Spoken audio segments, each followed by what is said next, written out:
फिल्मी दुनिया में कब किसके सितारे बुलंदी पर पहुंच जाएं और कब गर्दिश में चले जाएं, कुछ नहीं कहा जा सकता। कल जो चेहरे रोशनी में चमकते थे, आज वही कहीं यादों में धुंधले होते जा रहे हैं। कुछ कहानियां स्पॉटलाइट में जीती हैं और कुछ खामोशी में खत्म हो जाती हैं। मैं हूं कमल नथानी और आप देख रहे हैं सिनेमा का सच्चा सफर। पिछले 4 दशकों से ज्यादा वक्त मैंने सिनेमा के साथ बिताया है और कुछ लोगों से मिलने का मौका भी मिला जो सिर्फ एक्ट्रेस नहीं, अपने आप में एक दौर थे। आज बात करते हैं एक ऐसी ही एक्ट्रेस स्मृति बिस्वास जी की।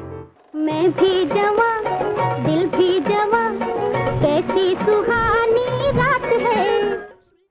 1950 का वो दौर जहां उन्होंने काम किया गुरुदत्त, बिमल रॉय, राज कपूर, वी शांताराम, मृणाल सेन जैसे लोगों के साथ, और स्क्रीन शेयर किया देवानंद, राज कपूर, बलराज साहनी, किशोर कुमार, भगवान दादा जैसे लोगों के साथ। Film fair cover, popularity, stardom, क्या नहीं देखा उन्होंने। पर उनकी असली पहचान क्या थी? उनका दिल। उस वक्त कंपटीशन कम था और दोस्ती ज्यादा थी। नरगिस, निरूपा रॉय, गीता दत्त, श्यामा, पिकनिक, लंचेस, मस्ती, ये सब होता था उस वक्त। एक जमाना था मुंबई में सिर्फ 3 या 4 शेवरोले गाड़ियां हुआ करती थी। उनमें से एक स्मृति जी के पास थी। कमाल की बात है, नूतन जी की शादी के वक्त यही शेवरोले कार उनके काम आई। ये था वो दौर और ये थी वो दोस्ती। उस दौर में उनका नाम कई बड़े स्टार्स के साथ जोड़ा गया। देवानंद के साथ उनकी नजदीकियां भी काफी चर्चित थी। कहा जाता है वो उनसे शादी भी करना चाहती थी, पर बात आगे नहीं बढ़ी। राज कपूर के साथ भी उनका नाम जोड़ा गया, पर जिंदगी ने एक अलग ही मोड़ लिया। उन्होंने शादी की अपने ही एक प्रोड्यूसर एस.डी. नारंग के साथ, पर यह शादी एक शर्त पर हुई। एस.डी. नारंग साहब का कहना था कि शादी के बाद वो एक्टिंग नहीं करेंगी, और स्मृति जी ने अपनी बात निभाई। पूरी जिंदगी शादी के बाद एक दिन भी शूट नहीं किया। घर पर शूटिंग होती थी पर वो सेट तक नहीं जाती थी। उन्होंने कभी कैमरा को फिल्म नहीं देखा।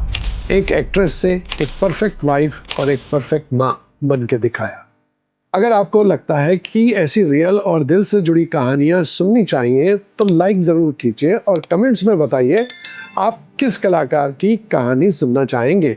हम कोशिश करके उनकी कहानी आप तक पहुंचाएं। स्मृति जी के लिए फिर वक्त बदला। लाइट्स धीरे धीरे कम हो जाती हैं, लोग आसपास कम हो जाते हैं और आखिरी दिनों में स्मृति बिस्वास अकेली रह जाती है। 100 साल की उम्र में उन्होंने दुनिया को अलविदा कह दिया। ये सिर्फ एक कहानी नहीं, ये एक सवाल है। जिन लोगों ने अपनी जिंदगी सिनेमा को दी, उनके आखिरी दिनों में उनका सहारा कौन होता है? क्या ये सोचने की बात नहीं? शायद ये सिर्फ फिल्म इंडस्ट्री का नहीं, दुनिया का दस्तूर है। फेम चला जाता है पर उसकी आदत कभी नहीं जाती। ये था सिनेमा का सच्चा सफर और मैं हूं कमल नथानी। मिलते हैं अगली बार एक नए सच के साथ। तब तक के लिए नमस्कार।